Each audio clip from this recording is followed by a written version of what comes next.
হরে কৃষ্ণ।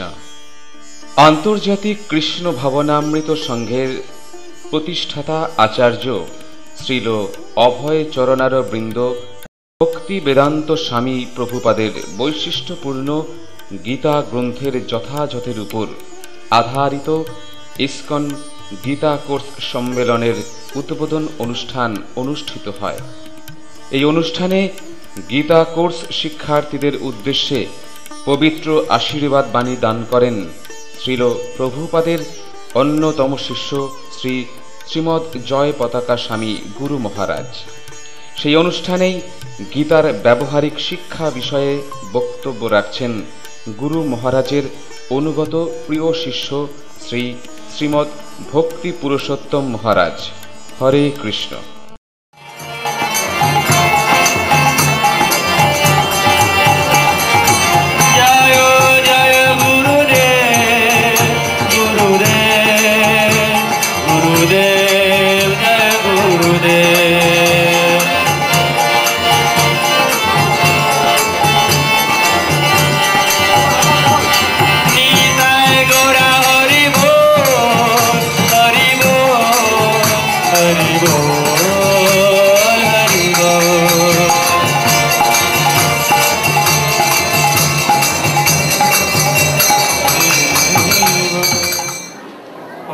ज्ञानतिमिरन्धस्य ज्ञानाञ्जनशलाकया चक्षुरुन्मिलितं येन तस्मै श्रीगुरवे नमः। नमो विष्णुपादाय कृष्णप्रेष्ठाय भूतले श्रीमते भक्तिवेदान्त स्वामिने इति नामिने। नमस्ते सारस्वती देवे गौरवाणी प्रचारिणे निर्विशेष शून्यवादी पाश्चात्य देशतारिणे। जय श्री कृष्ण चैतन्य प्रभु नित्यानंद श्री अद्वैत गदाधर शिवासादि श्री गौर भक्त वृंद। हरे कृष्णा कृष्णा कृष्णा हरे हरे, हरे राम राम राम मुखम करोति वाचालं पंगुलं हयतगिरिं यत्कृपातमहं वन्दे परमानंद माधवं श्री गुरुदिनतारिणं श्री चैतन्यईश्वरं। नमः ओम विष्णुपादाय कृष्णप्रेष्ठाय भूतले श्रीमते जय पताका स्वामिने इति नामिने। उपस्थित मंचासीन आमार परम आराध्य गुरुदेव ओम विष्णुपाद जय पताका स्वामी महाराज, समस्त समागत गीता शिक्षार्थी एवं उपस्थित भक्तवृंद, आमादेर आज के भगवत गीता शिक्षार्थी सम्मेलन होच्छे, समावेश होच्छे। आमरा गत प्राय 8 बछर आगे डाकयोगे भगवत गीता कोर्स कार्यक्रम शुरू करेছিলাম। ए पर्यन्त प्राय 10,000 থেকে বেশি লোক এই ডাকযোগে ভগবত গীতা কোর্স কার্যক্রমতে যোগদান করেছেন। তার মধ্যে প্রায় 3,000 লোক তারা এই গ্রেড 1 গীতা কোর্সে সাফল্যতা লাভ করেছেন এবং প্রায় 700-800 লোক গ্রেড 2তেও সাফল্যতা লাভ করেছেন। সেইভাবে আমরা শিল প্রভুপাদ যে ভগবত গীতায় জ্ঞান দিয়েছেন, ভগবান কৃষ্ণের জ্ঞান কথা বর্ণনা করেছেন, তো সেটাকে খুব সহজভাবে কিভাবে মানুষ গ্রহণ করতে পারে, তারা ঘরে থেকে কিভাবে শিক্ষা লাভ করতে পারে, তো গীতা কোর্স মাধ্যমে আমরা সেই কার্যক্রম চালু করেছি। তো প্রভুপাদ বলেছিলেন যে আমাদের ইস্কন একটা মঠ নয়, এই ইস্কন হচ্ছে একটা এডুকেশনাল ইনস্টিটিউশন। এখানে একটা শিক্ষা সংস্থা নয় যেখানে মানুষকে শিক্ষা দেওয়া হয়। ইস্কন মন্দিরের উদ্দেশ্য নয় যে মানুষেরা আসবে একটু ঠাকুরকে পুজো দেবে, একটু দক্ষিণা দেবে, ঠাকুর কাছে চাইবে আমার এটা করে দাও, সেটা করে দাও, আমার মনোবাসনা পূর্ণ করে দাও। এই উদ্দেশ্যে ইস্কন মন্দির করা হয় না। ইস্কন মন্দিরের উদ্দেশ্য হচ্ছে মানুষ সমাজকে ভগবত গীতা এবং শ্রীমদ ভাগবতের শিক্ষা শিক্ষিত করবে এবং শুধু সেই শিক্ষার মধ্যে সীমিত থাকবে না, ভগবত গীতার জ্ঞান মানুষকে জীবনে প্রয়োগ করার জন্য উদ্দিষ্ট, যে গীতার জ্ঞান তার জীবনে প্রয়োগ করলে এই মনুষ্য জন্মকে সফল করতে পারবে। তা আমরা দেখতে পাচ্ছি আজকে হাজার হাজার মানুষ এই ভগবত গীতার জ্ঞান আহরণ করে তাদের জীবনে সম্পূর্ণ পরিবর্তন সৃষ্টি হয়েছে। তা আমাদের আজকে শুভ উদ্বোধন সভায় আমাদের বহু সৌভাগ্য, আমাদের সিধা মায়াপুর এখানে যে মুখ্য পরিচালক এখানকার জিবিসি এবং ইস্কনের গুরুদের মধ্যে অন্যতম শ্রীল জয়পতাকা স্বামী মহারাজ উপস্থিত আছেন। তো শ্রীল জয়পতাকা স্বামী মহারাজ ওনার আবির্ভাব স্থান যুক্তরাষ্ট্র আমেরিকায়। 19 বছর বয়সে তিনি শ্রীল প্রভুপাদের চরণে আশ্রয় গ্রহণ করেন। তারপরে 22 বছর বয়সে তিনি সন্ন্যাস গ্রহণ করে প্রভুপাদ এই মায়াপুরে তাকে পাঠিয়ে দেন। তখনকার সে মায়াপুরে কিছুই ছিল না, তো তখন থেকেই এই মায়াপুরে অবস্থান করে শ্রীল জয়পতাকা স্বামী মহারাজ এই মায়াপুরের সর্বাঙ্গীন উন্নতি সাধনের জন্য অক্লান্ত পরিশ্রম করছেন তার নিষ্ঠার ফলে। তো আজকে আমরা বিভিন্নভাবে প্রচার করতে পারছি। তো তিনি এখন ইস্কন পরিচালনা মণ্ডলীর অন্যতম সদস্য, ইস্কন মায়াপুরের কো ডাইরেক্টর এবং ইস্কন গুরুদের মধ্যে অন্যতম। আমাদের বহু সৌভাগ্য যে ওনার সান্নিধ্য আমরা লাভ করতে পেরেছি। উনি এখনই সংক্ষিপ্ত বক্তব্য রাখবেন আপনাদের উদ্দেশ্যে, তারপরে আগামীকাল পরশু আরো অনেক বক্তব্য রাখবেন, আপনারা ওনার কাছ থেকে শ্রবণ করবেন। হরে কৃষ্ণ।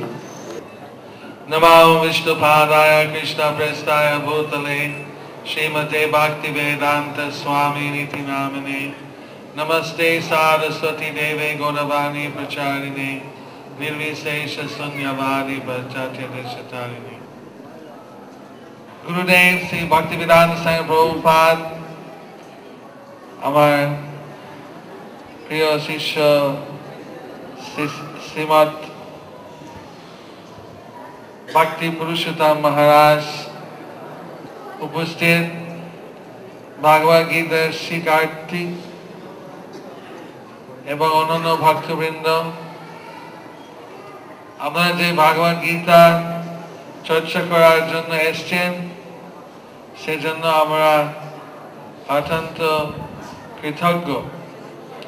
আজকালকার যুগে অনেকে মানুষ যখন আমরা বলি ভাগবত গীতা পড়ুন, ভাগবত গীতা চর্চা করুন, আমাদের সময় নাই, টেলিভিশন আছে, কাজ আছে, বাজার করতে হবে, বিভিন্ন অজুহাত দেখায়। কিন্তু আমাদের ভারতের সংস্কৃতি সব থেকে মূল শিক্ষা আমরা ভাগবত গীতা থেকে পাই। আজকাল সারা পৃথিবীতে মানুষ ভাগবত গীতা অধ্যয়ন করছেন এবং তারা আলো পাচ্ছে যে আমাদের অন্ধকার জগৎ, যেখানে আজকাল আমাদের দুর্নীতি, দুরবস্থার, কলিযুগে বিভিন্ন রকম দোষ দূর হয়ে যাচ্ছে ভাগবত গীতা শিক্ষা থেকে। ভাগবত গীতা শিক্ষা এই দামোদর মাসে শতগুণ বেশি ফল হয়। আর মায়াপুর ধামে যে কোনো ধর্ম চর্চা করলে 1000 গুণ বেশি ফল হয়। তার মানে এখানে এখন দামোদর শেষে, দামোদর মাসে, কার্তিক মাসে যে আমাদের পূর্ণিমা থেকে পূর্ণিমা হয় আমাদের বৈষ্ণব মতে, আপনারা যে শেষে যে থাকছেন, চর্চা করেন এবং এই পবিত্র ধামে, তাহলে আপনার 1 লক্ষ গুণ বেশি ফল পাচ্ছেন। হরি বল, হরি বল।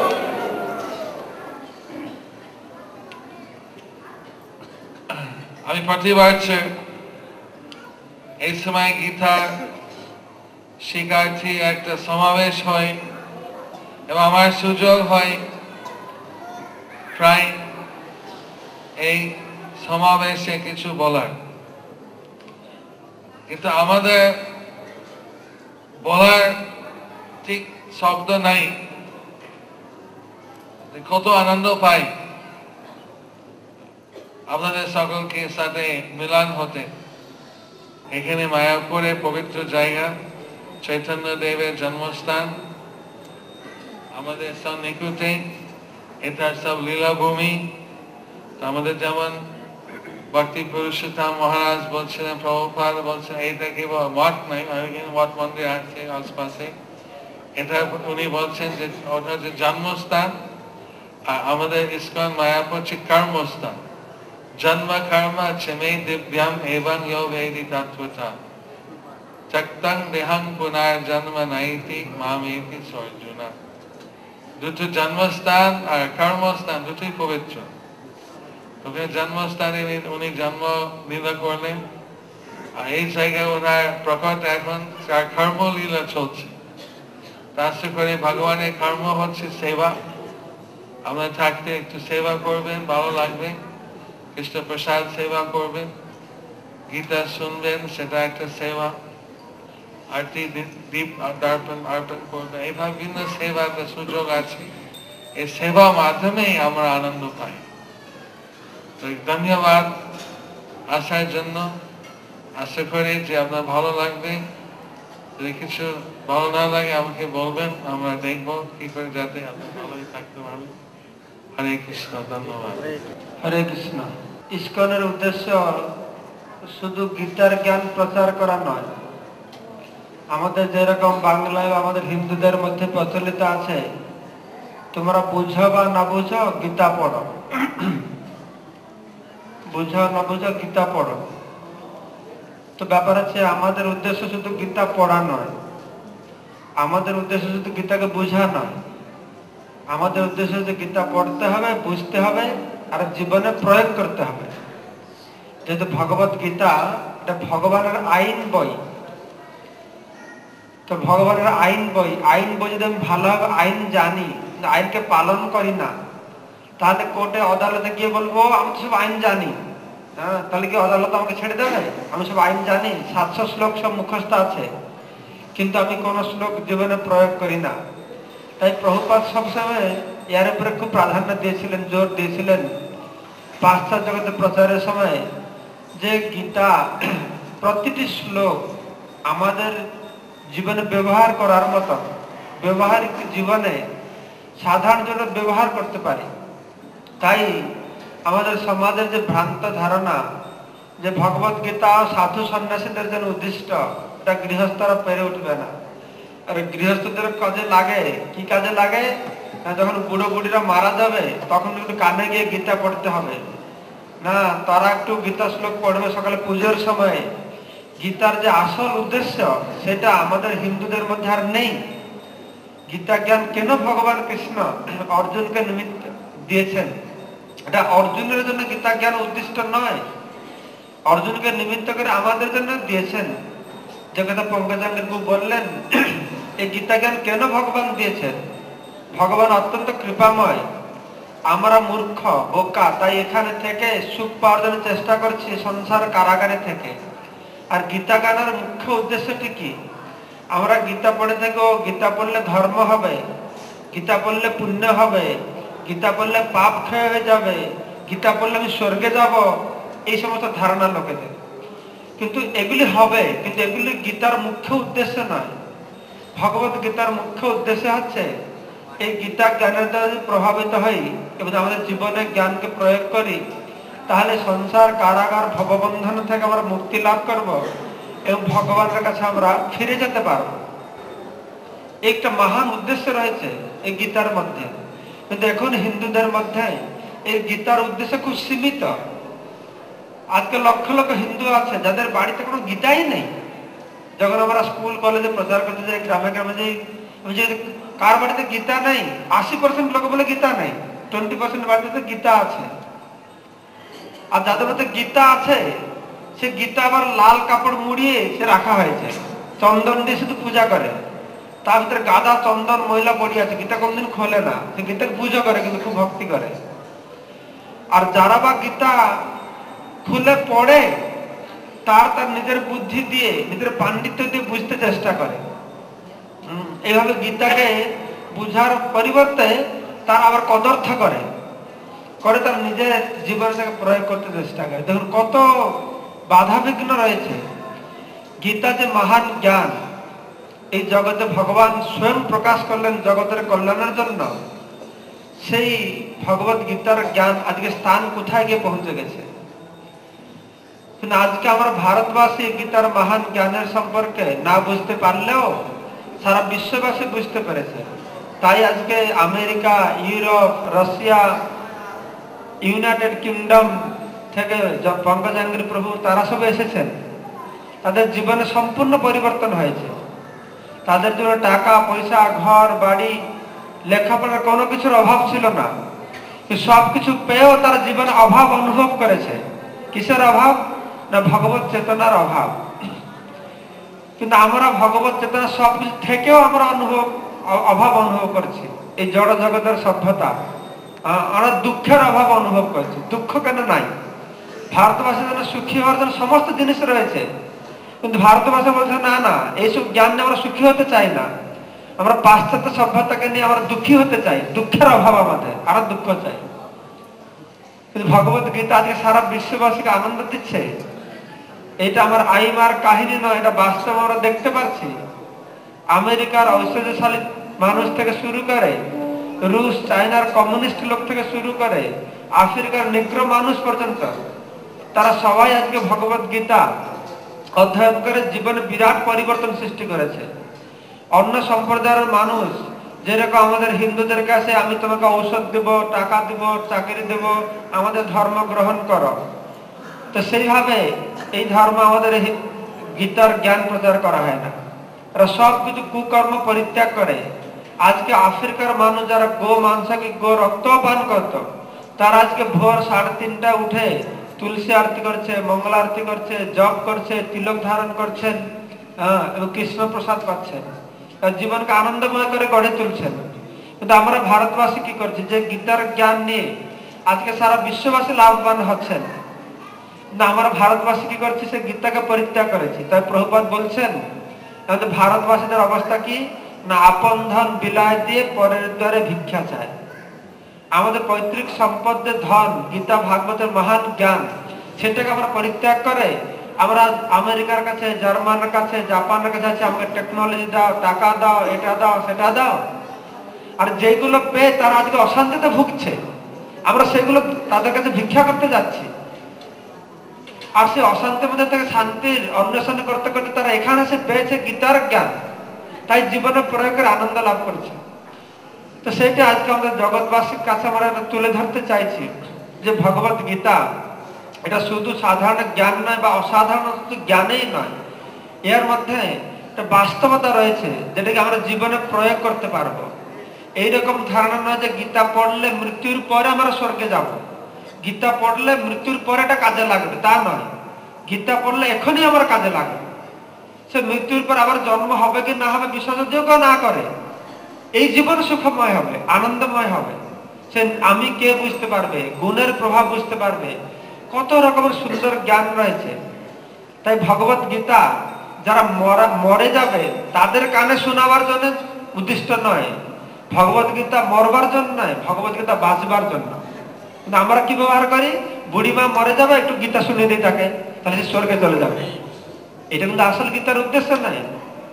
গীতার উদ্দেশ্য যারা মরতে যাচ্ছে তাদের জন্য নয়, যারা বাঁচতে চায়, যারা মনুষ্য হয়ে থাকতে চায়, তাদের জন্য এই ভগবত গীতার জ্ঞান উদ্দিষ্ট। তাই আমরা অত্যন্ত কৃতজ্ঞ আপনাদের কাছে যে আমাদের এই স্বল্প প্রচেষ্টা আপনারা সাড়া দিয়েছেন।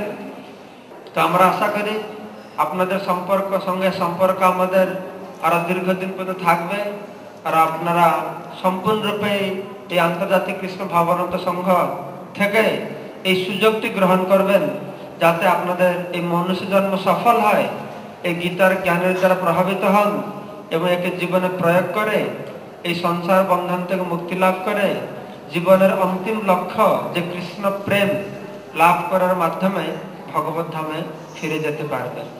তো এই সমস্ত ব্যাপারে আমরা পুঙ্খানুপুঙ্খ আলোচনা করব। আমি সবাইকে অশেষ ধন্যবাদ দিয়ে আমার বক্তব্য এখানে সমাপ্ত করছি। হরে কৃষ্ণ।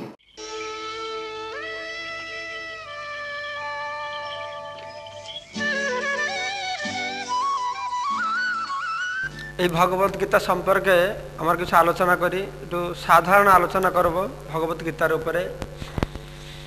তো সর্বপ্রথম হচ্ছে এই ভগবত গীতাটি কি জিনিস।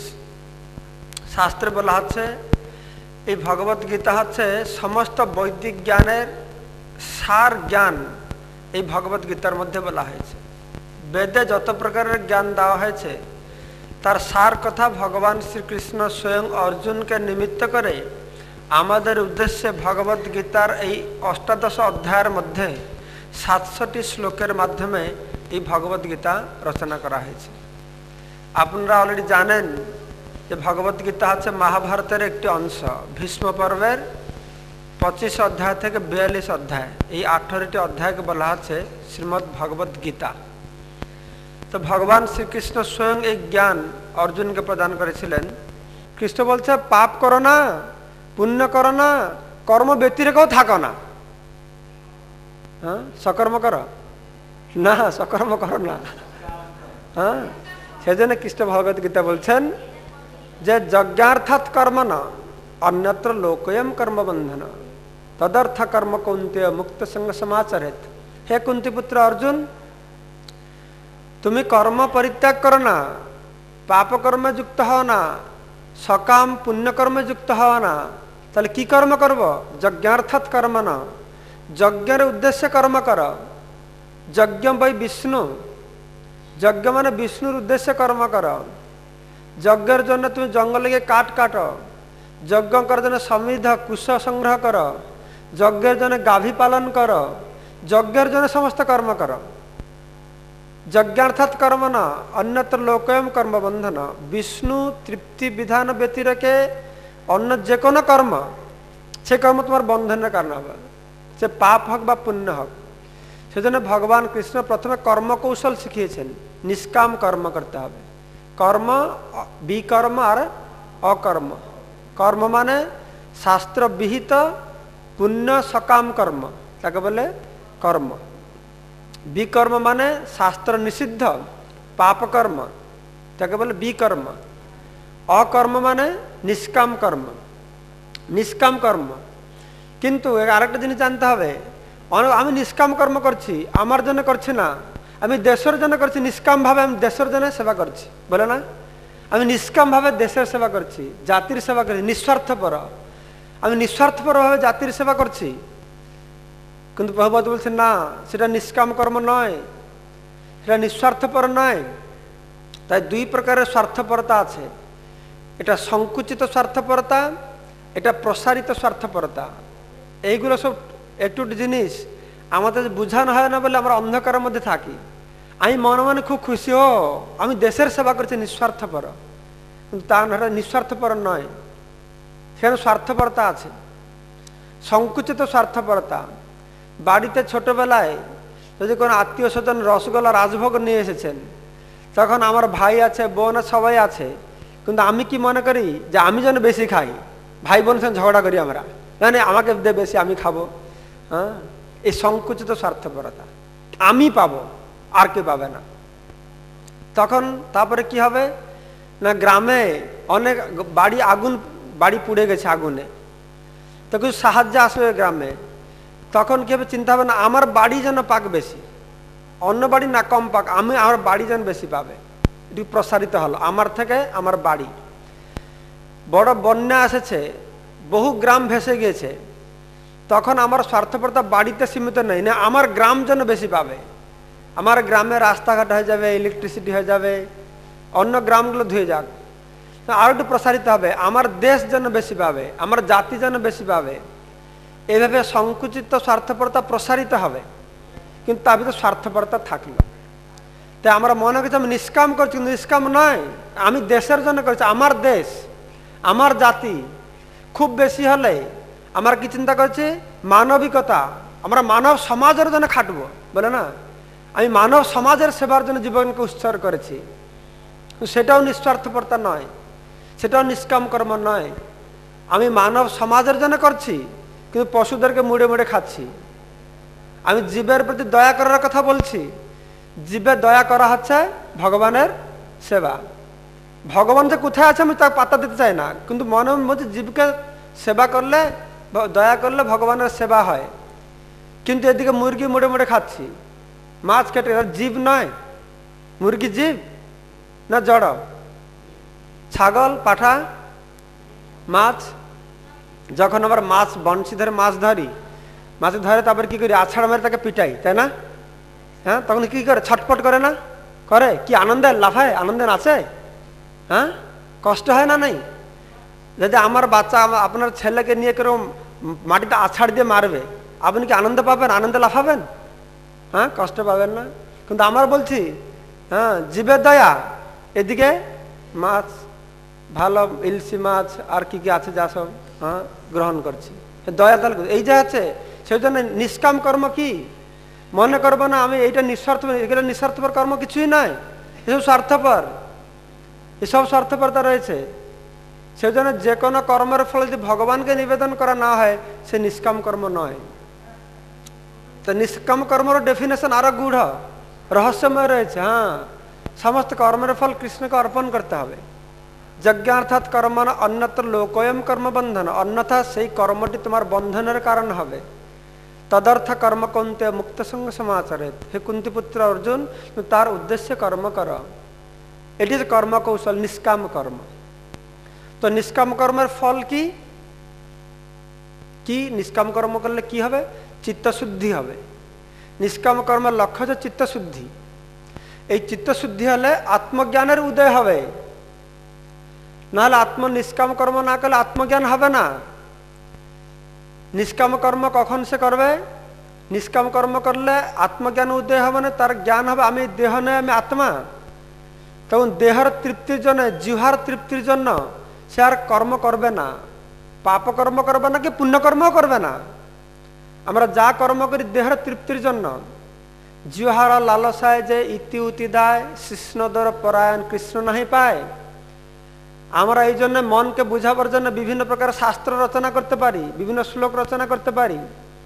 যেমন আমাদের ওড়িশায় লোক, আমার পূর্বাশ্রম ওড়িশাতে ছিল, তো ওরা খুব মাছ খেতে, ওড়িশা লোক খুব মাছ খেতে ভালোবাসে। তখন যখন আমরা প্রচার করি মাছ খাবে না, বলছে না না, যখন আত্মা চাইছে মাছ খেতে, আত্মাকে কষ্ট দিও না, আত্মকুশলে সর্বসিদ্ধি, আত্মকুশলে শ্লোক বানিয়ে দেবে, সব কিছু করবে। তার মানে কি, যখন দেহাত্ম বুদ্ধি থাকবে, এই নিষ্কাম কর্মের মধ্যে দেহাত্ম বুদ্ধিকে দূরে রাখতে হবে। আমি এই দেহ নই, আমি আমার জিহ্বা নই, এটাকে জানতে হবে। তাহলে কি হবে? এইভাবে চিত্তশুদ্ধির মাধ্যমে আত্মজ্ঞান উদয় হবে। এই আত্মজ্ঞান সম্পর্কে জানতে হবে। তো এইভাবে ভগবান শ্রীকৃষ্ণ ভগবদ গীতায় এই প্রথম 6টি অধ্যায়ের মাধ্যমে এই কর্মকৌশল শিখিয়েছেন যে কিভাবে আমার কর্মকে নিয়ন্ত্রণ করতে হবে। কেন কর্মই বন্ধনের কারণ, আর কর্মই মুক্তির কারণ। যে জিনিস খেয়ে আপনার পেট খারাপ হচ্ছে, যদি বৈদ্য ডাক্তারের নির্দেশ অনুসারে সেই জিনিসকে ঠিকভাবে খাবে, সেই জিনিসটাই রোগকে নিরাময় করে দেবে, ভালো করে দেবে। ঠিক সে যে কর্ম আমার বন্ধনের কারণ, সে কর্মই আমার মুক্তির কারণ হবে। সেই জন্য কৃষ্ণ বলছেন যে এগুলি ভালো করে কর্মকৌশল শিখতে হবে। তাই ভগবতকে কর্মকৌশল শেখানো হয়েছে। এখানে কর্মকে পরিত্যাগ করতে কৃষ্ণ অর্জুনকে বলছেন। অর্জুন বারংবার জিজ্ঞাসা করছে এই বিষয়টায়, কিন্তু কৃষ্ণ বারংবার কি বুঝাচ্ছেন যে আমি নিষ্কাম কর্ম কি, যে আমার উদ্দেশ্য, আমার নির্দেশ অনুসারে কর্ম কর, কর্ম পরিত্যাগ করো না, আমার নির্দেশ অনুসারে কর্ম করো। এইভাবে ভগবান শ্রীকৃষ্ণ গুহ্য জ্ঞান দিয়েছেন, এটি হচ্ছে নিষ্কাম কর্ম।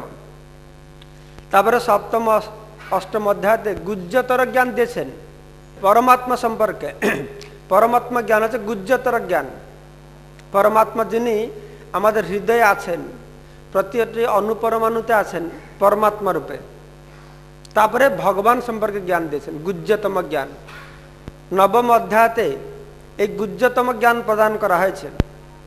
নবম অধ্যায়তে রাজবিদ্যা রাজগৃহম পবিত্রম ইদমুত্তমম প্রত্যক্ষম অবগমম সুসুখম কর্তম অব্যয়ম। প্রত্যক্ষম অবগমম, প্রত্যক্ষ আমরা অনুভব করতে পারবো, আর সুসুখম অত্যন্ত আনন্দদায়ক। এই রাজবিদ্যা, বিদ্যার মধ্যে রাজা, রাজবিদ্যা রাজগৃহম, এই যে গুহ্যতম জ্ঞান প্রদান করেছেন, সে গুহ্যতম জ্ঞানটি কি? মন্মনা ভব মদ্ভক্ত মদজাজিমাং নমস্কুরু। নবম অধ্যায়ের শেষ শ্লোক, মন্মনা ভব মদ্ভক্ত মদজাজিমাং নমস্কুরু। আমরা কি করে জানবো? ভগবত গীতা অধ্যয়ন করছেন, ভগবত গীতার 700 শ্লোক মুখস্থ আছে, ভগবত গীতার ভালো প্রবচন দিতে পারি, কিন্তু ভগবত গীতা অত করার পরেও কৃষ্ণ যে ভগবান সেটাকে আমি পূর্ণ মাত্রায় জানতে পারছি না। কৃষ্ণও ভগবান, শিব, কালী, দুর্গা, ইন্দ্র, চন্দ্র, বরুণ যেরকম, কৃষ্ণ একজন সেই রকম। ভগবত গীতা পাঠ করে এইরকম ধারণা রয়েছে, তাহলে ভগবত গীতা আমি জানি না। সেজন্য ভগবান কৃষ্ণ অর্জুনকে সব কিছু জ্ঞান দেওয়ার পরে তার শেষ সিদ্ধান্ত অর্জুনকে বুঝাচ্ছেন, সর্বগুজ্জতম ভূয় শৃণু মে পরমম বচ। অষ্টাদশ অধ্যায়ের শেষ দিকে কৃষ্ণ কি বলছেন? আমি তোমাকে সমস্ত প্রকার জ্ঞান দিয়েছি, গুজ্জ, গুজ্জতর, গুজ্জতম জ্ঞান দিয়েছি, এখন তোমাকে সর্বগুজ্জতম ভূয়, পুনর্বার বলবো যেহেতু এটা খুব প্রাধান্যপূর্ণ। সর্বগুজ্জতম ভূয় শৃণু মে পরমম বচ। আমার পরম কথাটি কি? তারপরে কৃষ্ণ দুটি শ্লোক বলেছেন, মন্মনা ভব মদ্ভক্ত মদজাজ, এগেন আবার রিপিট করেছেন। নবম অধ্যায়ের শেষ শ্লোকে যা বলেছিলেন সেটাকে আবার বলেছেন, এর প্রাধান্যতা বেশি। কনক্লুশনটা কি দেখতে হবে? কনক্লুশনে বলছেন মন্মনা মানে আমার কথা চিন্তা করো। আমার কথা চিন্তা করতে বলেছেন, তিনি অন্য কার কথা চিন্তা করতে বলেন না। আমার কথা মানে কার কথা? হ্যাঁ, ভগবান কৃষ্ণের। নাহলে আপনাদেরকে আমার কথা ভক্তি পুরুষোত্তম কথা চিন্তা করতে বলা হয় না। অনেক লোক এরকম বলে, ব্যাখ্যা দে, সবাইকে পড়ে থেকে আমার শরণাপন্ন হও। গুরুদেব এরকম ব্যাখ্যা করেন, হ্যাঁ, সর্বস্ব চা অহং হৃদি সন্নিবিষ্ট। চা অহং, আমি চা রূপে সবার কাছে অবস্থান করি, সবার সকালে সবার মুখে আসি। হ্যাঁ, ব্যাখ্যা করবে এরকম। হ্যাঁ, ঠিক হবে, আমাকে জানতে হবে না কৃষ্ণের কাছে মন্মনা আমার কথা চিন্তা করো। তো ভগবান কথা চিন্তা করবে, কিরকম ভগবান কথা চিন্তা করবে? হিরণ্যকশিপু তো সবসময় ভগবান কথা চিন্তা করতো না। বিষ্ণু, প্রহ্লাদ, এই বিষ্ণু কোথায়, বিষ্ণু কোথায় খুঁজতো, বিষ্ণুকে খুঁজতো। রাবণ তো সবসময় রাম রাম রাম চিন্তা করতো না। কংস সবসময় কৃষ্ণ কোথায়, কৃষ্ণ কৃষ্ণ, সব শয়নে স্বপনে জাগরণে সব সময়, তাই না? একজন বলছিলেন কংস একদিন সিঁড়িতে উঠছে, 1 নম্বর, 2 নম্বর, 3, 4, 5, 6, 7, 8, অষ্টম সিঁড়িতে পা দোয়াতেই তার মনে বুঝো দেবকীর অষ্টম গর্ভের সন্তান আমাকে মারবে। মানে কত কৃষ্ণ কনসাস ছিল সে, হ্যাঁ, যে অষ্টম 8 নম্বরটা তো কৃষ্ণকে স্মৃতি করে দিয়েছে। গোপীরা যেরকম মেঘ দেখলে কৃষ্ণ স্মরণ করত, বাছুর দেখলে কৃষ্ণ স্মরণ করত, ময়ূর পাখা দেখলে কৃষ্ণ স্মরণ হতো, কংসের তো তাই হচ্ছে দেখছি। 8 নম্বর শুনে সঙ্গে সঙ্গে কৃষ্ণ চেতনা। তো ওই রকম কৃষ্ণ স্মরণ করতে বলছে আমাদেরকে। কৃষ্ণ বলছে মন্মনা ভব, মন্মনা মানে আমার কথা চিন্তা করো। কি রকম? এই হিরণ্যকশিপু, হিরণ্যাক্ষ, রাবণ, কংস যেরকম মনে করেছিল এইরকম না। তাহলে কি রকম না? মদ ভক্ত, আমার ভক্ত যেরকম চিন্তা করে, প্রহ্লাদ যেরকম চিন্তা করছিল, গোপীরা যেরকম চিন্তা করছিল। মন্মনা আমার কথা চিন্তা করো। কিভাবে না? মদ ভক্ত। আমার ভক্ত আমার অনুকূল ভাব চিন্তা করে, কিন্তু অসুরেরা প্রতিকূল ভাব চিন্তা করে। অসুরেরা সবসময় ভগবান কথা চিন্তা করে, কিন্তু প্রতিকূল ভাবে চিন্তা করে। তাই ভগবান ভক্তকে এক রূপে দর্শন দে, আর অসুরকেও দর্শন দে, কিন্তু আর এক রূপে দর্শন দে। আমরা বলি ও ভগবানকে মন্দিরে দর্শন করতে যাওয়া আমাদের সময় নেই, আমাদের গৃহবাড়ি কত কাজ, আমাদের কর্তব্য কর্ম করতে হবে, সব ফেলে রেখে মন্দিরে যাওয়া যায় নাকি? আমাকে ভগবানকে দর্শন করতে যাওয়ার সময় নেই। ভগবান বলছিল ও তোমার সময় নেই আমাকে দর্শন করতে আসতে? ঠিক আছে ঠিক আছে, তুমি বাড়িতে থাকো, আমি একদিন সময় করে তোমার বাড়িতে যাব, আমার দর্শন দিব। ভগবান সবাইকে দর্শন দেবে, বাড়ি বাড়ি গিয়ে গিয়ে দর্শন দেবে। একদিন তিনি আসবে আমাদের কাছে, আমরা যদি ভগবানের কাছে না যাই তিনি দর্শন দিতে আসবে। এই দ্বিভুজ মুরলীধারী শ্যামসুন্দর রূপে আসবে না, আরেকটা রূপে আসবে। কি রূপ? মৃত্যু মহাকাল। এই মৃত্যু কাল একটি ভগবানের আরেকটি রূপ, এটি আরেকটি রূপ। যখন ভগবান সেই রূপে আমার কাছে এসে পৌঁছাবে তখন আমার এই বলার সময় থাকবে না, ও আমার সময় কোথায়, আমার অনেক কর্তব্য কর্ম করতে হবে, আমার সময় নেই তোমার কাছে যেতে। হ্যাঁ, যখন মহাকাল রূপে তখন আসবে বিড়ি খাচ্ছি আমি, আর এক শেষ চুমুকটা দিব, অপেক্ষা করে 1 সেকেন্ড, না না এক্ষুনি ভাগো, হাঁটো এখান থেকে, তুমি ঠেকাতে পারবে না, তোর কর্তব্যবোধ কোথায় যাবে, সব কোথায় চলে যাবে। সেজন্য ভক্তিবিনোদ ঠাকুর বলছেন যে এবে না ভজিলে যশোদা সুত চরমে পড়িবে লাজে। এখনই তুমি ভগবান কৃষ্ণের কাছে আত্মসমর্পণ করবে না, জবরদস্ত তোমাকে যেতে হবে তার কাছে, তার লজ্জার কথা এটা। হ্যাঁ, তাই এখনই তার কাছে আত্মসমর্পণ করো।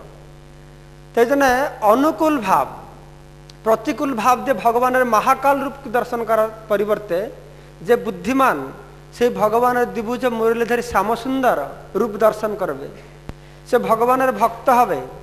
এই ভক্তিভাবে প্রেমাঞ্জন অচ্ছুরিত ভক্তি বিলোচনেন সন্ত সদৈব হৃদয়েষু বিলোকয়ন্তি জং শ্যাম সুন্দরম অচিন্তম গুণ স্বরূপম গোবিন্দং আদি পুরুষং তমহং ভজামি।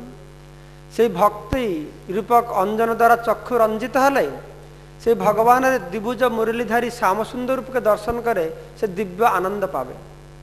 তো এইভাবে আমাদেরকে অনুকূলভাবে ভগবানের ভজনা করতে, মনমনা ভব মদ্ভক্ত, আমার ভক্ত হ। আমার ভক্ত কে? না যাকে তাকে পূজা করো আমার ভক্ত, কোনো চিন্তা নেই। হ্যাঁ, যে যা বলে তা করো, সব ধর্মই ঠিক, সব ধর্মই ঠিক, খুব উদার ভাব। যেমন কোনো বক্তা বলে সব ধর্ম ঠিক, শ্রোতারা কি মনে করে, ও কি উদার ভাব, হ্যাঁ কি মহান, কি শ্রেষ্ঠ, সব ধর্ম ঠিক, চোরের ধর্ম ঠিক, পুলিশের ধর্ম ঠিক, সব তো ঠিক, চোর চোরের কাজ করছে, পুলিশ ধরা পুলিশের কাজ করছে, সব ধর্ম ঠিক, সব তো ঠিক। আর ভুলটা কি তাহলে? তাহলে ভুল ঠিকের কি বিচার নেই? সব ঠিক না, যে যাকে পূজা করে সব আমার কাছে আসবেন, এ কথা আমাদের হিন্দু ধর্ম খুব প্রচলিত, বিশেষ করে বাংলা এটা খুব প্রসিদ্ধ, তাই না? বাংলায় খুব প্রসিদ্ধ, যে যাকে পূজা করে সব একই জায়গায় যাবে। কৃষ্ণ বলছেন মদ জাজি, আমাকে পূজা করো। দেবান দেব যদ জানতি পিতৃ জানতি পিতৃব্রতা ভূতানি জানতি ভূতেজা জানতি মদ জাজি নোপিমাং। কি সুন্দর সরল, এই জন্য কোনো জ্ঞানী হতে হয় না, পণ্ডিত হতে হয় না।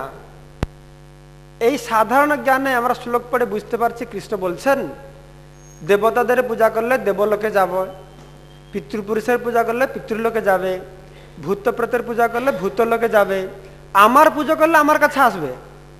কিন্তু আমি কি বলছি, না না না না, যাকে তাকে পূজা করে ভগবান কাছে যাবে।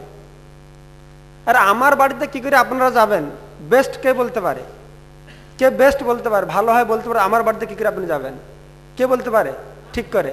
হ্যাঁ, আমি নিজে বলতে পারি কি করে যাবেন।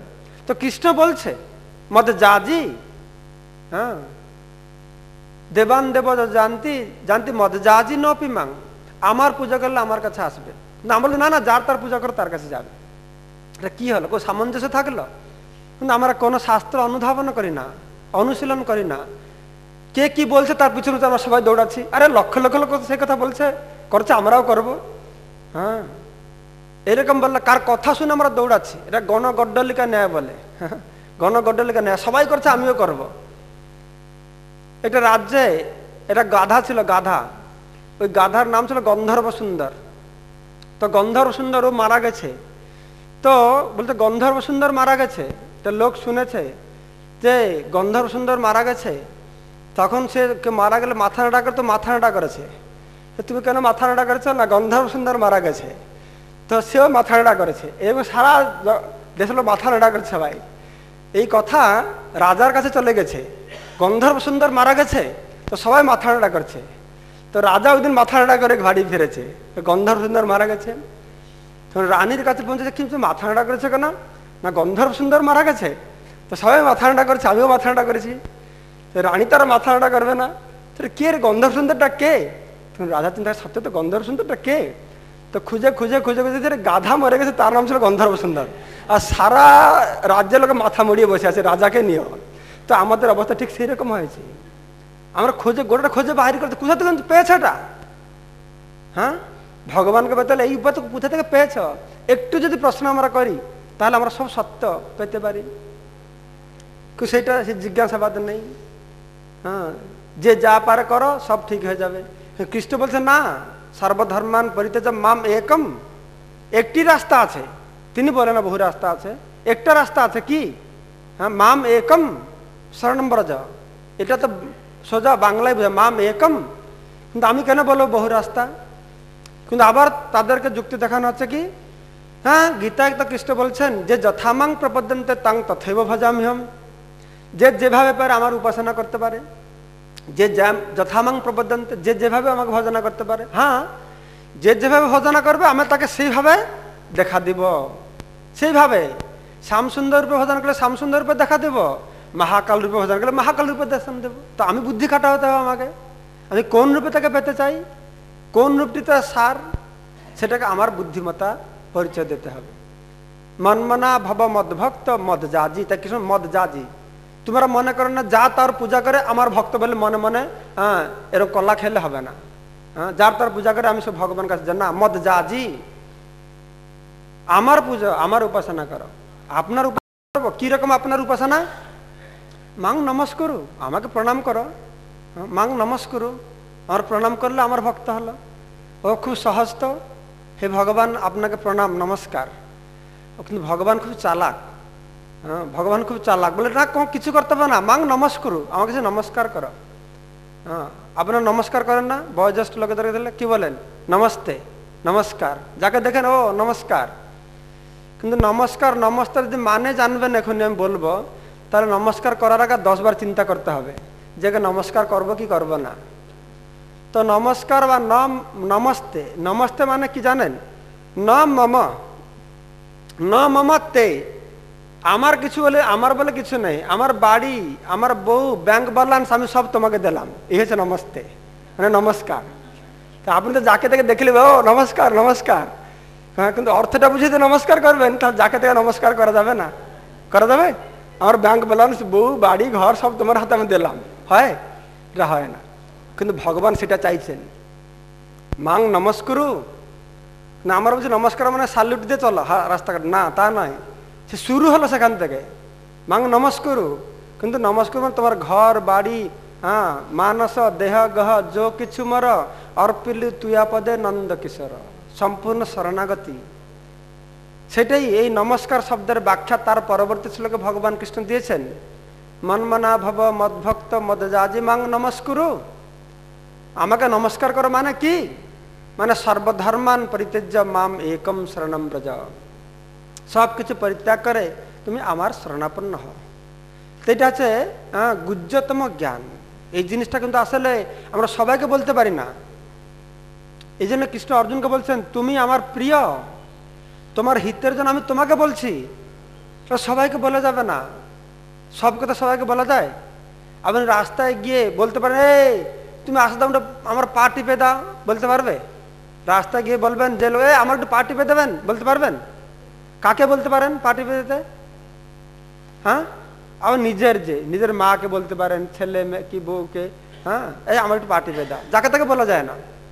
তো অত বড় কথা যার কাছে বলা যায় না। অর্জুনকে তুমি নির্ভরশীল লোক, তোমাকে আমি বলতে পারি। তো ভগবত গীতার জ্ঞান সবার কাছে প্রকাশিত হয় না, অধ্যয়ন করলে গীতা বোঝা যায় না, যা তাকে শ্রবণ করার মধ্যে বোঝা যায় না। ভগবত গীতা ভগবান কৃষ্ণ বলছেন, হে অর্জুন আমি তোমাকে জ্ঞান দিচ্ছি। হ্যাঁ এই জ্ঞান আমি সৃষ্টির প্রারম্ভে দিয়েছিলাম। কাকে দিয়েছিলাম? বিবস্বান, বিবস্বান মনে প্রাহ মনুরীক্ষা কিবা ব্রবীত এবং পরম্পরা প্রাপ্তম ইমম রাজস্ব বিদুহ সকালেন মহতা যোগনষ্ঠ পরন্তপ।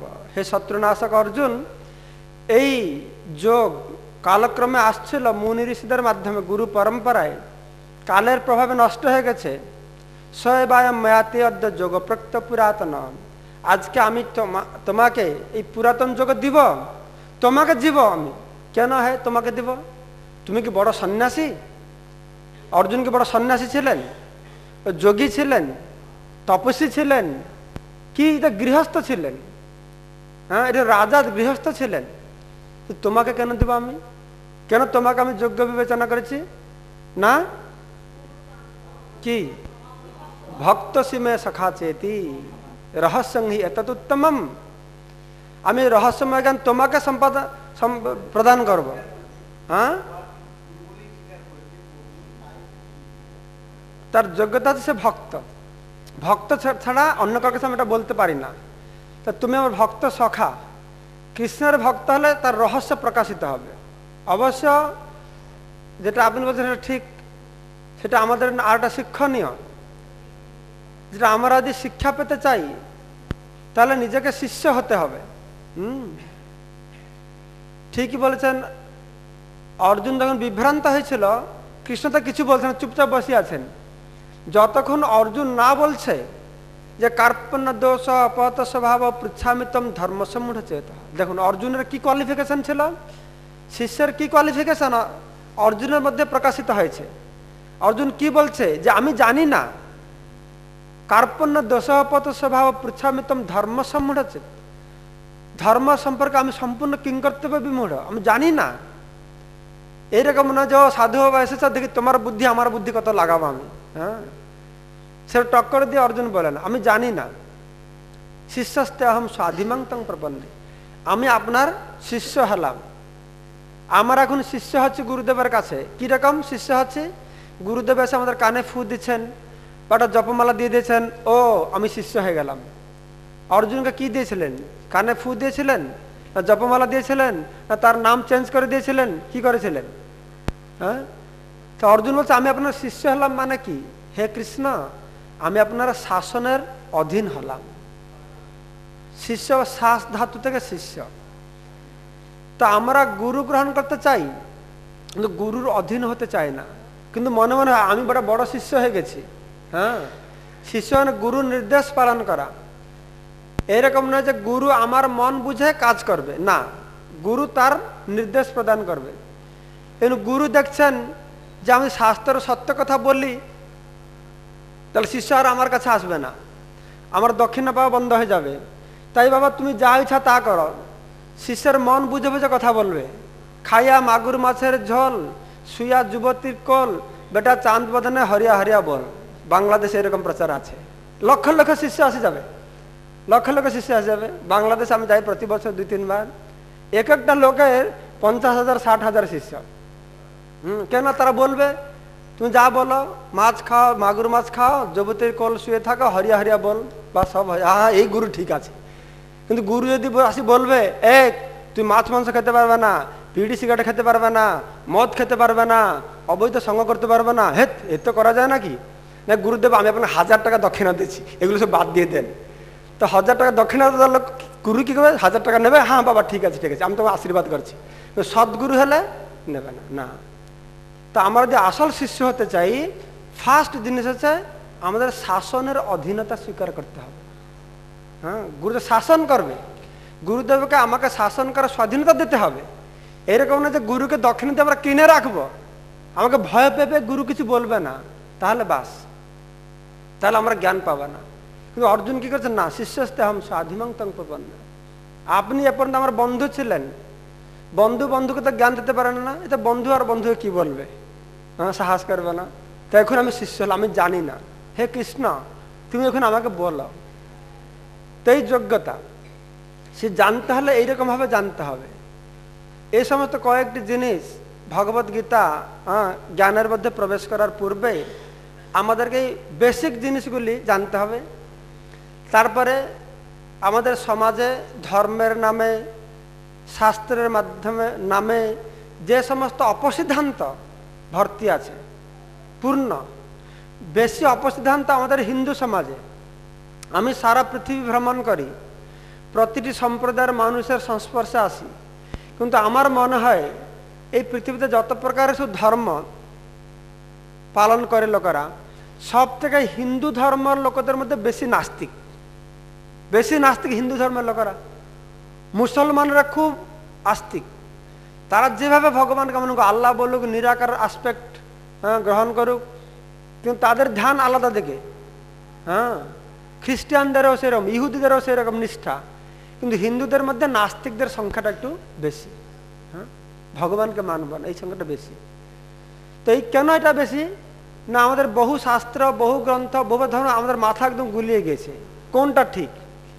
কে বলছে শিব ভগবান, কে বলছে বিষ্ণু ভগবান, কে বলছে কি ব্রহ্মা ভগবান, কে বলছে কোনটা যে ভগবান, কোনটা যে ধর্ম, এ ধর্ম নিব না সে ধর্ম নিব, আসল ধর্মটি কি?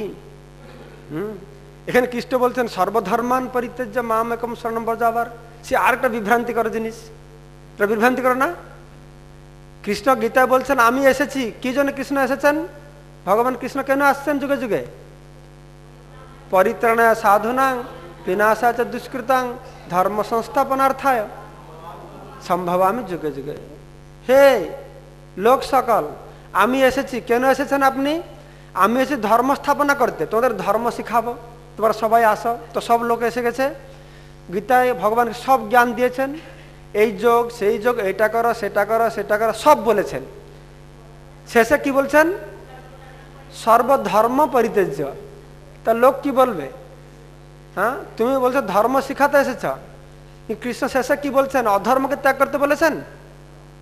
কৃষ্ণ তো বলতে পারতেন সর্ব অধর্ম পরিত্যাজ্য, বলতে পারতেন না? সর্ব কুধর্ম পরিত্যাজ্য, তিনি সোজা সর্বধর্ম পরিত্যাজ্য। কি বিভ্রান্তিকর জিনিস দেখো, এ সর্বধর্ম পরিত্যাজ্য, অধর্ম পরিত্যাগ করতে বলছে না। পরন্তু সেকেন্ড লাইনে কি বলছে? অহম তম সর্ব পাপেভ্য মোক্ষয়িষ্যামি।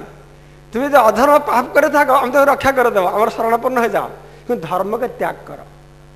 কি বিড়ম্বনা! কি করে লোকেরা বুঝবে এগুলো? কিন্তু সেই জন্য আমাদেরকে আচার্যদের আশ্রয় নিতে হবে, তারা বুঝিয়ে দেবে, তারা বলবে আমাদেরকে খুলে জিনিসটা কি। তাই ভক্তিবিনোদ ঠাকুর বলেছেন, পৃথিবীতে যত সব ধর্ম নামে চলে, ভাগবতে কহে সব পরিপূর্ণ ছলে।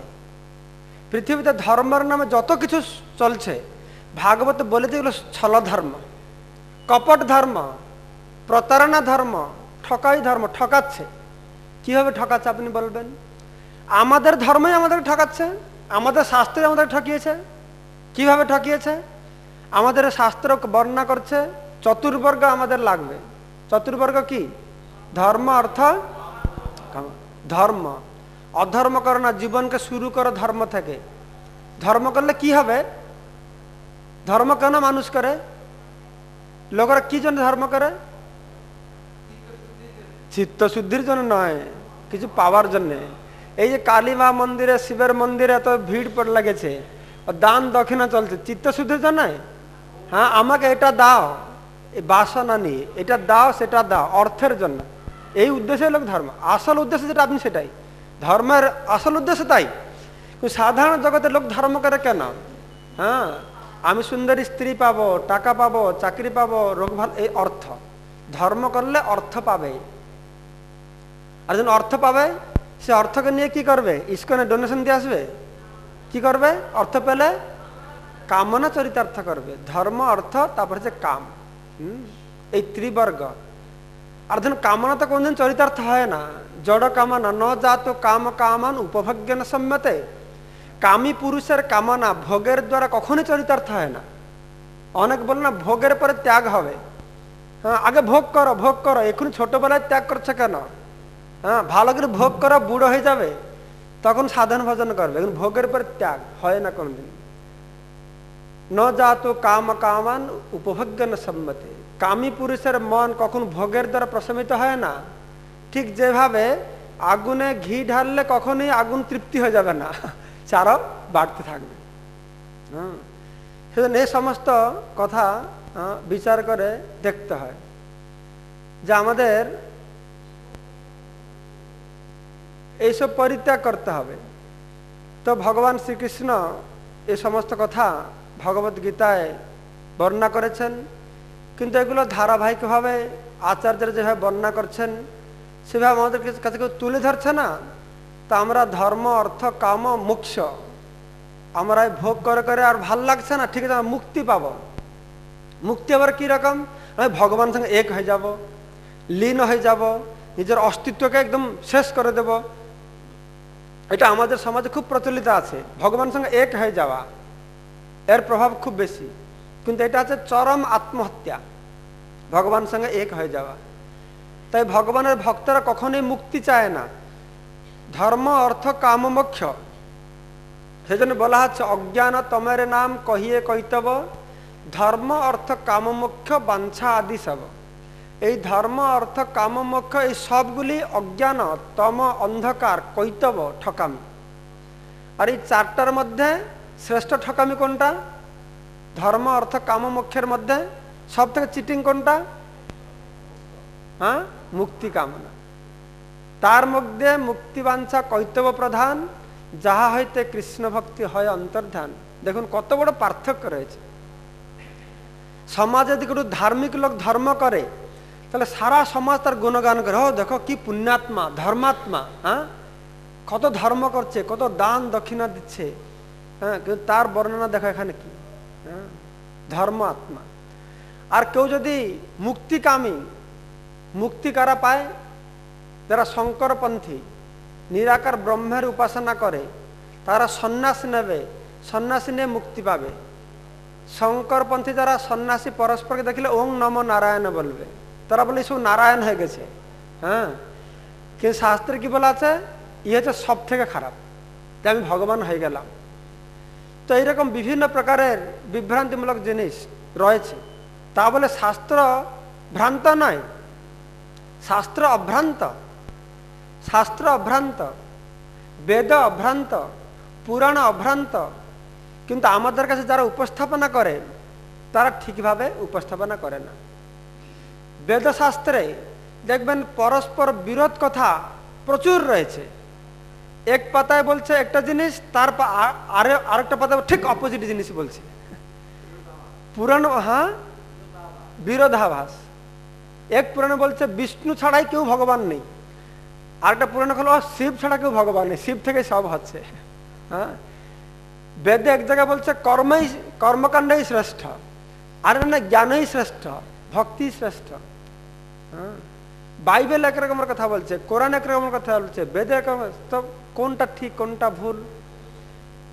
কিন্তু আমাদের আচার্যরা এর সামঞ্জস্য রক্ষা করে বলেছেন যে সবটাই ঠিক, এ সবটাই ঠিক, কিন্তু কাকে কোন সময় কোন কথা বলতে হয় তাকে সেই সময় সেই কথাটি বলতে হবে। এই জন্য ডাক্তারের কাছে যেতে হবে। আমার রোগ হয়েছে, বড় আমি একটা মেডিসিন দোকানে, বহু মেডিসিন আছে, হ্যাঁ ভালো ভালো দামি মেডিসিনটাকে দু চারটা যদি পেটে ঢুকিয়ে দিই, রোগ ভালো হবে? আমাকে ডাক্তার কাছে যাবে, ও বলবে এই মেডিসিনটা তোমার জন্য ভালো, হ্যাঁ সে রোগ নির্ণয় করে মেডিসিন দেবে। আমাদের আচার্যের কাছ থেকে জানতে হবে। তো আমাদের বাইবেলে, কোরআনে, ভাগবতে, গীতা যা লেখা সব ঠিক, কিন্তু কোরআন বাইবেল যা যা জ্ঞান দেওয়া হচ্ছে সেই শ্রোতা অনুসারে সে জ্ঞান দিতে হয়, শ্রোতা অনুসারে। ঠিক যেরকম একটা ছোট ছেলে আছে, তাকে আমি জিজ্ঞাসা করব 5 - 3 কত, ও বলে দেবে 2। হ্যাঁ 5 - 3 হচ্ছে 2। ওকে যদি আমি বলি 3 - 5 কত, সে কি বলবে? 3 থেকে 5 মাইনাস করা যায় নাকি? সে বাচ্চা ছেলে বলতে পারবে না। 3 থেকে 5 মাইনাস তো করা যায় না। 3টা আম আছে, 5টা আম কি করে নেবো সেখান থেকে? সে জানে যে 5 - 3 = 2, এটা জানে, বুঝতে পারবে। কিন্তু তার থেকে একটু বড় ছেলের কাছে যাবো, 5 - 3 কত না -2, সে বলবে -2। এটাও গণিত, সেটাও গণিত, কিন্তু ওই ছেলেটাকে আমি বলতে পারি না হ্যাঁ 3 - 5 কত। ঠিক সেই রকমই আমাদের এই যে শিক্ষা দেওয়া হয়েছে বাইবেলে, কোরআনে, পুরাণে, যেরকম কোরআন শিক্ষা কাকে দেওয়া হয়েছে? কিরকম লোক ছিল? এই মরুভূমিতে যারা যাযাবর, একেবারে নিম্ন শ্রেণীর লোক ছিল। এইরকম নিম্ন ছিল তারা যে কোরআনে বলা হয়েছে যে তোমরা দয়া করে মার সঙ্গে আর তোমার বোনের সঙ্গে সহবাস করবে না। কোনো ভদ্রলোকে এরকম শিক্ষা দেওয়া যায়? কোনো সাধারণ লোকে যদি মার সঙ্গে আর বোনের সঙ্গে সঙ্গ করবে না, সহবাস করবে না, কোনো ভদ্র সমাজে আলোচনা করা যায়? তাদের শ্রোতা এরকম ছিল, অত জঘন্য ছিল, তাদেরকে বলতে হয়েছিল, এই শিক্ষা দিতে হয়েছিল। তাহলে এখান থেকে বোঝা যেত যে শ্রোতাদের মানে স্ট্যান্ডার্ড কি ছিল। আর এই প্রাথমিক শিক্ষা দিয়েছেন মোহাম্মদ, দিয়েছেন জেসাস খ্রাইস্ট, দিয়েছেন। এরা সব ভগবানের প্রেরিত দূত, তারা সব গীতা ভাগবত সব জানে, তারা ভগবানকে জানে, কিন্তু তারা দেখছে আমি যাকে বলছি সে কতটুকু গ্রহণ করতে পারবে। মোহাম্মদ এইটুকু, এই জ্ঞান দিতেই তাকে মক্কা থেকে ভাগিয়ে দিয়ে মদিনা চলে গেছে মোহাম্মদ, হ্যাঁ রাস্তা পালিয়ে গেছেন। এই সাধারণ জ্ঞান গ্রহণ করতে পারে না, আর এই জ্ঞান কি তাদেরকে দেওয়া যায় নাকি? জেসাস খ্রাইস্ট বললেন দাও শুড নট কিল, কোন নৈতিক জ্ঞান, প্রাথমিক জ্ঞান দিয়েছেন, সেইটুকু জ্ঞান তাদের ডাইজেস্ট হয় না। তিনি বলছেন হত্যা করো না, তাকেই হত্যা করে মেরে ফেলেছে, খ্রাইস্টকে হত্যা করে মেরে। কি স্ট্যান্ডার্ডের লোক ছিল! সেই রকম শিক্ষা তাদেরকে দেওয়া হয়েছে। গীতা ভাগবত জ্ঞান কাকে দেওয়া হয়েছে? কি স্ট্যান্ডার্ডের লোক ছিল অর্জুন? তখনকার সময়ে তার বুদ্ধিমত্তা, তার তেজ, তার যশ কিরকম ছিল? মহান ব্যক্তির কাছে যে জ্ঞানের আলোচনা করা হচ্ছে, সে জ্ঞানের স্ট্যান্ডার্ডটা কিরকম হবে, স্তর কিরকম হবে? ভাগবত আলোচনা হচ্ছে কোথায়? সে নৈমিষারণ্যে 60,000 তেজস্বী মুনি ঋষিরা উপস্থিত আছেন, সেইখানে সুত গোস্বামী বর্ণনা করছেন, সেখানে সাধারণ জ্ঞান দেওয়া হচ্ছে, অতি উন্নত মানের জ্ঞান দেওয়া হয়েছে। তো শ্রোতা দেখে বিভিন্ন স্তরে বিভিন্ন প্রকারের জ্ঞান দেওয়া হয়েছে। তো এখনই আমাদের আচার্যদের কাছে গিয়ে এই শাস্ত্রে সব ঠিক দেওয়া হয়েছে। সমস্ত শ্রেণীর লোকেদের, তমগুণের লোক আছে, রজগুণের লোক আছে, সত্যগুণের লোক আছে। তাই সমস্ত গুণের লোকেদেরকে আস্তে আস্তে উন্নত করে ভগবান কাছে নিয়ে যাওয়ার জন্য এই বেদে কর্মকাণ্ড, জ্ঞানকাণ্ড, উপাসনা কাণ্ড, কর্মযোগ, জ্ঞানযোগ, ভক্তিযোগ, ধ্যানযোগ, এই ভিন্ন ভিন্ন মার্গ দেওয়া হয়েছে। তাই যে যেই স্তরের মানুষ সে সেই স্তরের জিনিসটি বুঝতে পারবে, বুঝে অন্ততপক্ষে ভালো রাস্তায় আসবে। তো এইভাবে আস্তে আস্তে আস্তে আস্তে সে উন্নত হয়, সে ভগবত রাজ্যে প্রবেশ করবে। যেরকম যারা তামসিক লোক, যেরকম ওটা দৃষ্টান্ত দেওয়া হয়েছে, ওটা শিব মন্দির। আপনি শিব মন্দিরে যাবেন, সব লাল কাপড় পরে, সব ত্রিশূল ধারণ করে সব গাঁজা টানছে বসে বসে সেখানে। তা আপনি জানেন মশাই আপনি সাধু বাবা এই গাঁজা টানছেন, এটা কীরকম লাগে? তখন শিব ভক্তরা কী করবে? কি বলছেন? শাস্ত্রে বলছে দেখো যে গাঁজা না দিয়ে শিব পূজাই হয় না। ওরা শাস্ত্র থেকে আপনার সুন্দর শ্লোকও দেখিয়ে দেবে যে গাঁজা ছাড়া শিব পূজা হয় না, গাঁজা ভোগ দিতেই হয়। তখন আপনি তো থাওয়া হয়ে যাবেন, হ্যাঁ সত্যি তো সাধু বাবা বলছেন গাঁজা ছাড়া শিব পূজা হয় না। তখন কালী মন্দিরে যাবেন, আরে কালীর আগে এইসব কি বলি টলি দেওয়া হয়, তারা ঠিক বই দেখিয়ে দেবেন, শ্লোক দেখিয়ে দেবেন, পূজা, হ্যাঁ এটা ঠিক কথা। তো কেন কোথায় কি জিনিস দেওয়া হয়েছে যে বিবেকবান ব্যক্তি সেটা বিচার করবে। এবং তমগুণের লোক আছে, তমগুণের লোক যারা আছে তারা মাছ মাংস না খেয়ে থাকতে পারে না। তারা সব দিন সব বেলায় মাছ মাংস খাবে। আমি শুনেছি বেঙ্গলে অনেক পরিবার আছে সকালে ডিম ভাজা খাবে, দুপুরে মাছের ঝোল খাবে, রাত্রের মাংস আর রুটি খাবে। হ্যাঁ তাহলে ঠিক আছে। হ্যাঁ আমাদের গীতা করজন প্রথমে শুরু করলাম, কলকাতা থেকে একজন মাতাজি 1-2 বার এসেছে, 3 বারে আমাকে একদিন এসে বলছে মহারাজ আমি এখনই সপ্তাহে 3 দিন নিরামিষ খাচ্ছি। ও সপ্তাহে 3 দিন নিরামিষ খাচ্ছে বলে ও মাতাজি খুব স্যাটিসফাইড, খুব গর্ব। 3 দিন নিরামিষ খাওয়াটা বিরাট ব্যাপার। মানে আমি প্রতিদিন খাওয়ার মানুষ এবং 3 দিন নিরামিষ, প্রতিদিন আমিষ খাই, 3 দিন নিরামিষ খাচ্ছি। অবশ্যই মাতাজি এখন পুরো নিরামিষ হয়, তার ছেলেদেরকে নিরামিষ করে নিজে জপ করা শুরু করে দিয়েছে প্রাথমিক অবস্থায়। এটা বিরাট একটা জিনিস। সেই মানুষদের কি করে লাইনে আনা যায়? যদি মোহাম্মদ যীশু খ্রিস্টকে ওই বারবারিয়ান ওদেরকে কি বলতেন এই কৃষ্ণ ভক্তি প্রেম এসে, এরা কিছু বুঝতে না ওদের, হ্যাঁ বলতেই সুযোগ দেবে না তাদেরকে। তাদের মতন কথা বলছে, একটু মানুষ স্তরে এরা আসুক। ঠিক সেই রকম যারা তমগুণীর লোক আছে, মাছ খাবে, মাংস খাবে, রক্তপান করবে, থাকতেই পারবে না। তো আমি বলবো আমরা হরে কৃষ্ণ ভক্ত এসে গেছি, তোমরা গীতা ভাগবত পড়ো, আমার ধর্ম গ্রহণ করো, মাছ মাংস খেতে পারবে না, এটা কত মশাই হাঁটো এখান থেকে, তোমাদের ধর্ম আমরা গ্রহণ করবো না। আরেকজন যাবে, না আরে কে বলছে মাছ মাংস গ্রহণ করতে পারবে না, আসুন না আমার ধর্ম মাছ মাংস গ্রহণ করতে পারবে। হতে নাকি এরকম ধর্ম আছে মাছ মাংস পাবে? হ্যাঁ দেখো পুরাণে লেখা আছে, আমরা কালীকে বলি দিয়ে এটা মাছ মাংস আমরা গ্রহণ করতে পারি, সত্যি নাকি? হ্যাঁ তাহলে আপনি আমার ভক্ত হন, আমি আপনাকে জ্ঞান দিব। হ্যাঁ আমি আপনার ভক্ত হলাম, কি জ্ঞান দেন এখনই? না শাস্ত্রে বলা হচ্ছে যে অমাবস্যার দিন রাত্রিরে বলি দিয়ে কালীর কাছে ওই মাংস খাওয়া যাবে। ও সত্য নাকি? ঠিক আছে আমি আপনাকে মানবো, শাস্ত্রকে মানবো। হ্যাঁ শাস্ত্রকে মানবো, তো ঠিক আছে অপেক্ষা করো, অমাবস্যা পর্যন্ত অপেক্ষা করো। তো সে শাস্ত্রকে মানবে, তার গুরুকে মানবে, তো অমাবস্যা পর্যন্ত অপেক্ষা করলো। তো অমাবস্যা রাত্রিরে বলি দিয়ে সে একটু মাংস খেয়ে তার চরিতার্থ করলো। তো তাতে কি হলো যে রোজ 3 বেলা খাতো, অন্তত 15 দিন একবার খাবে, ও অপেক্ষা করবে। তাতে আবার মন্ত্র পাঠ করবে কি মাংস হে হত্যা করবে, মন্ত্র আছে আমি তোমাকে হত্যা করছি, তুমি আমাকে আবার হত্যা করবে। তো শেষে বুঝে ধর একটু মাছ মাংস খেতে অত কষ্ট করতে হবে, এটা কিন্তু বাদ দেই। তা কথা হচ্ছে কি যে গুণের লোক সেই গুণ লোকেদেরকে শাস্ত্রের নিয়মে বেঁধে দেওয়ার জন্য এইসব নিয়ম করা হয়েছে। কিন্তু তা বলে যে বিবেকবান ব্যক্তি এই সমস্ত শাস্ত্রীয় কথার দোহাই দিয়ে কি পশু বলি বা অশ্বমেধ অমুক তমুক কোথায় কী হয়েছিল তার একটা দোহাই দিয়ে আমরা রাস্তাঘাটে সব জায়গায় কনসাইখানা খুলব, এর কোনো যথার্থতা থাকে না।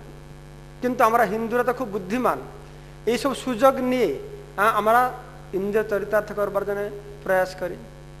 সেই জন্যই এই বিভিন্ন শাস্ত্র তার সামঞ্জস্য রয়েছে। রজগুণী লোকদের জন্য শাস্ত্র আছে, তমগুণী লোকদের শাস্ত্র আছে, সত্যগুণী লোকদের শাস্ত্র আছে। ভাগবত কোন গুণী লোকদের জন্য? কোন এটা শুদ্ধ সত্য, ত্রিগুণাতীত, নির্গুণ মানে কি? তা বলে মনে করবে ঠিক আছে আমার তো নির্গুণ নেই, তাহলে আমরা ভাগবত মানা দরকার নেই, আমি তমগুণী লোক তমগুণী করি। না, তা নয়। ভাগবতের এরকম ক্ষমতা রয়েছে যে কোনো গুণের লোক হোক না কেন, তো সেই গুণ থেকে উত্তোলন করে তাকে নির্গুণ অবস্থায় নিয়ে আসতে পারবে। যে কোনো যস্যাং বৈশ্রীয় মানাং কৃষ্ণ পরম পুরুষে ভক্তির উৎপদে পুংসা শোক মোহ ভয়াপহা। শোক মোহ ভয় এসব কিছুকে অতিক্রম করে সে ভগবান কাছে উত্তোলন করতে পারে এই শ্রীমদ্ ভাগবতম আর ভগবত গীতা। তো যাই হোক এরকম অনেক জিনিস আছে। তো আমি আশা করি আপনারা গীতা কোর্সের মাধ্যমে এই সমস্ত শিক্ষার সংস্পর্শে এসেছেন। যদি আপনারা এইরকম শিক্ষার সংস্পর্শে এসেও পূর্ব সংস্কারবশত ধরতে পারছেন না, ধরতে পারেননি, কারণ অতদিন ধরে একটা কথা শুনে শুনে মাথায় গেঁথে গেছে, এখন গীতায় পড় এরকম অনেক হয়, মানে শুনে শুনে এই ভ্রান্ত ধারণা মাথায় এরকম গেঁথে গেছে, ঠিক কথা শুনছি, ঠিক প্রশ্নের উত্তর দিচ্ছি, কিন্তু ঠিক বুঝছে না জিনিসটা কি। হ্যাঁ, তাকে একটু ঘুরিয়ে ফিরে জিজ্ঞাসা করলেন না, আর ফিরে উত্তর বলা যাচ্ছে না, কেন আমরা উপলব্ধি করতে পারি এটা হয়ে গেছে পূর্ব সংস্কারবশত, শুনে শুনে ধারায় পড়ে গেছি। যাকে তাকে পূজা করো ভগবানকে পাবে, সব দেবাদেবী কৃষ্ণ এক, হ্যাঁ সবাই আমরা ভগবান, এর বিভ্রান্তি কথা শুনে শুনে মন ঢেকে গেছে। কিন্তু এখন সংশোধন হবে কি করে না সাধু সঙ্গের মাধ্যমে। যে আপনারা এখানে আসেন, শ্রবণ করেন, জীবনযাত্রা প্রণালী লক্ষ্য করেন, বাড়িতে এরকম আস্তে আস্তে ভক্তরা গিয়ে বাড়িতে পাঠ কীর্তন করে, আবার এই জীবনে প্রয়োগ করতে শুরু করেন, তাহলে কি হবে না আস্তে আস্তে আস্তে আস্তে এই ভ্রান্ত ধারণা আমাদের দূরীভূত হয়ে যাবে। তো আমরা দেখতে পাচ্ছি যে এই ভগবত গীতা কোর্স করে বহু মানুষের জীবন পরিবর্তন হয়েছে। কোর্স করার আগেও হয়েছে, প্রভুপাদের গীতা যারা অধ্যয়ন করেছে তাদের হয়েছে, কিন্তু যারা একটু আধ্যাত্মিক মানে কিছু কোর্স করবে, লেখাপড়া করতে চায়, তাদের জন্য আমরা এই ভগবত গীতা স্টাডি কোর্স করলাম, যার মাধ্যমে আপনারা আসছেন, এর সংস্পর্শে হাজার হাজার প্রশ্ন উত্তর। এটা কি গ্রেড 2 নাকি? এটা গ্রেড 2 আছে, এটা গ্রেড 1 আছে। এখন একটা খণ্ডে আমরা করে দিয়েছি, 3টে বই, সব এক বইতে। এই সমস্ত প্রশ্ন উত্তর মাধ্যমে আপনারা অবশ্য কিছু কিছু ধারণা আপনাদের ঠিক লাইনে এসেছে। গ্রেড 2 যদি আপনারা করেন আরও সুস্পষ্ট ধারণা হবে। হ্যাঁ, আবার বেশ তৈরি হয়ে গেছে, আরও সুস্পষ্ট ধারণা হবে। তারপর আপনারা শ্রীমদ্ ভাগবতের উপরে কোর্স করা আছে, সেটাও করতে পারবেন। এভাবে আস্তে আস্তে আস্তে আস্তে গীতার অন্তিম লক্ষ্যতে আপনারা পৌঁছাতে পারবেন। হ্যাঁ, অন্তিম লক্ষ্য ভগবত গীতায় কৃষ্ণ বহু কথা বলেছেন, এটা করো সেটা করো সেটা করো সব বলেছেন। সব বলে শেষে কি বলছেন? যত ইচ্ছাসি তৎ করু। হে অর্জুন, তোমার যা ইচ্ছা তা করো। তো কৃষ্ণ হচ্ছেন জগৎগুরু, গুরুদের মধ্যে শ্রেষ্ঠ, আর অর্জুন হচ্ছে শিষ্যদের মধ্যে শ্রেষ্ঠ।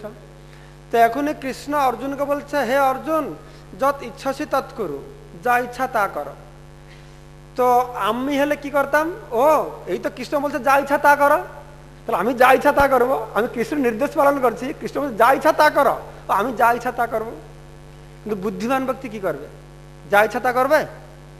সে দেখবে না যা বলেছে তা করবে না, যা বলেছে কৃষ্ণ, কৃষ্ণ তো অনেক কথা বলেছে গীতায়, ও কি করবে যে অর্জুন কি করলো, অর্জুন কি করেছে, করিষ্যে বচনম তব, আপনার সিদ্ধান্তটাই আমি নিব।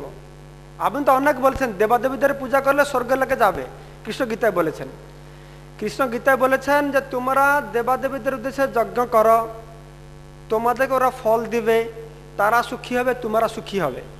ভগবত গীতার 700 শ্লোক থেকে আপনারা এই দুটো শ্লোক নিলেন, বললে আমি কৃষ্ণের কথা পালন করছি। কৃষ্ণ গীতায় বলেছেন দেবাদেবীদের উদ্দেশ্যে যজ্ঞ করো, তারা যজ্ঞ ফল দেবে, তোমরা সুখী হবে, ওরা সুখী হবে, আমি এটা পালন করছি। বাস, করতে পারেন, পারে না? কৃষ্ণ জ্ঞানের কথা বলেছেন, যোগের কথা বলেছেন, সব তো বলেছেন।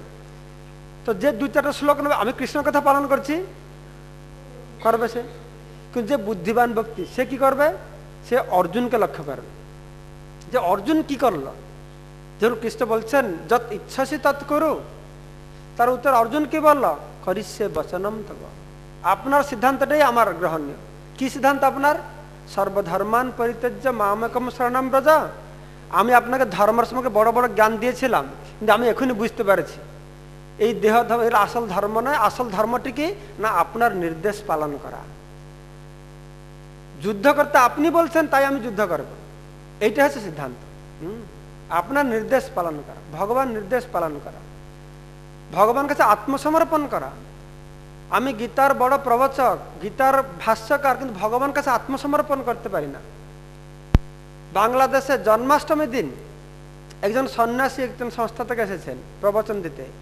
লোকেদেরকে বুঝাচ্ছেন কি যে গীতা কৃষ্ণ বলেননি, আর কৃষ্ণ ভগবান নয়।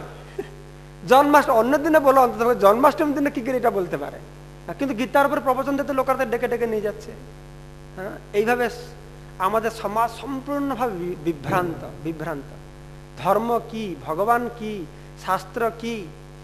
যে ধর্ম, যে ভগবান, যে শাস্ত্র আমাদের ঠিক রাস্তা দেখাবার জন্য উদ্দিষ্ট, সেইগুলি আমাদেরকে সমাজকে বিভ্রান্ত করার জন্য এখনই কি হয়েছে না গোড়া হয়ে উঠেছে। সেগুলি ধর্মই আমাদের মূল কারণ হয়েছে। ধর্ম বিভ্রান্তি, শাস্ত্র সম্পর্কে বিভ্রান্তি, ভগবান সম্পর্কে বিভ্রান্তি, গুরু সম্পর্কে বিভ্রান্তি, সাধু সম্পর্কে বিভ্রান্তি, যেগুলো রাস্তা দেখাবে সেগুলো আমাদের অন্ধকারের মধ্যে সম্পূর্ণরূপে নিয়ে যাচ্ছে। সেজন্য এগুলো যাচাই করে ভালো করে অনুশীলন অনুধাবন করে আমাদেরকে এগোতে হবে। তাই আমাদের এই প্রচেষ্টা গীতা কোর্স মাধ্যমে আমরা এই আসল যথাযথ জ্ঞানকে আমরা আহরণ করছি। তাই প্রভুপাদ বলছেন যে ভগবদ্গীতা যথাযথ মানে কৃষ্ণ যেভাবে বলেছে সেভাবে করার নয়, কৃষ্ণ যেভাবে বলেছে আর অর্জুন যেভাবে করেছে সেটি হচ্ছে যথাযথ। সেটা যদি আমরা করতে পারি তাহলে আমাদের চেষ্টা সাফল্যমণ্ডিত হবে। আমি সবাইকে অশেষ ধন্যবাদ দিয়ে আমার বক্তব্য এখানে সমাপ্ত করছি। হরে কৃষ্ণ।